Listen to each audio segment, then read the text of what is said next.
Évangile de Jésus-Christ selon saint Matthieu. En ce temps-là, Jésus disait à ses disciples : « Comme il en fut au jour de Noé, ainsi en sera-t-il lors de la venue du Fils de l'homme.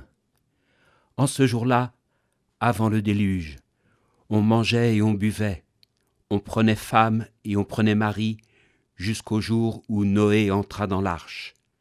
Les gens ne se sont doutés de rien jusqu'à ce que survienne le déluge qui les a tous engloutis. Telle sera aussi la venue du Fils de l'homme. Alors, 2 hommes seront au champ, l'un sera pris, l'autre laissé. 2 femmes seront au moulin en train de moudre, l'une sera prise, l'autre laissée. Veillez donc, car vous ne savez pas quel jour votre Seigneur vient. Comprenez-le bien, si le maître de maison avait su à quelle heure de la nuit le voleur viendrait, il aurait veillé et n'aurait pas laissé percer le mur de sa maison. Tenez-vous donc prêts, vous aussi. C'est à l'heure où vous n'y penserez pas que le Fils de l'homme viendra. » Parlons de la pluie et du beau temps. Lorsque le soleil brillait dans un ciel sans nuages, personne ne songeait au désastre que provoquerait le déluge.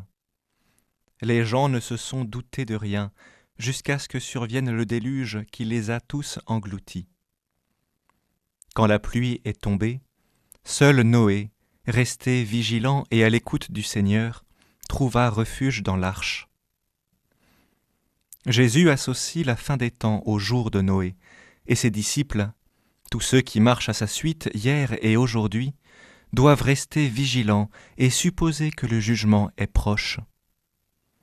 Alors que nous commençons la période de l'Avent, moment d'attente et de préparation, l'Évangile nous invite à veiller, non pas dans la peur, mais dans la joyeuse espérance qui nous prépare à accueillir, lors d'une nuit sainte, le Sauveur du monde. Veiller, c'est se tenir prêt, c'est garder nos âmes disponibles et disposées à la venue du Christ. Notre vigilance doit être intérieure, afin de ne pas nous laisser surprendre par le retour du Christ. Ce n'est pas simplement une attente passive, mais une conversion quotidienne, une conversion du cœur qui se manifeste dans la prière, la charité et la justice. Nous ne savons pas quel jour le Seigneur vient. Aussi le bon et fidèle serviteur doit être prêt à tout instant. Dans l'incertitude, nous sommes encouragés à vivre chaque jour comme s'il était le dernier. Sainte Thérèse de Lisieux rappelait cette vérité profonde dans une prière. « Tu le sais, ô mon Dieu, pour t'aimer sur la terre, je n'ai rien qu'aujourd'hui. »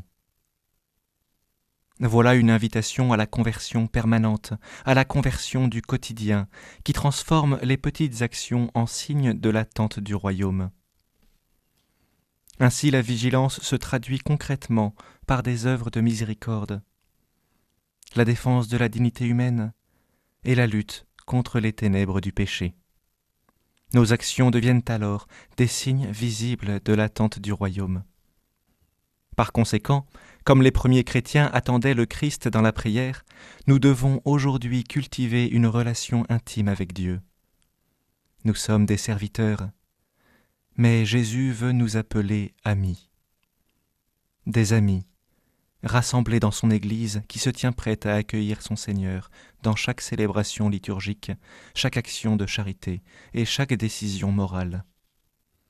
Cet évangile rappelle que la fin du monde n'est pas un événement lointain, mais une réalité qui se prépare aujourd'hui, à l'image de l'époque de Noé. La vigilance demandée par le Christ n'est pas une simple attente, mais une conversion permanente, une vie de prière, de justice et d'amour. Alors apprenons à vivre chaque instant comme le jour où le Maître reviendra, afin d'être trouvés prêts à partager le banquet du royaume.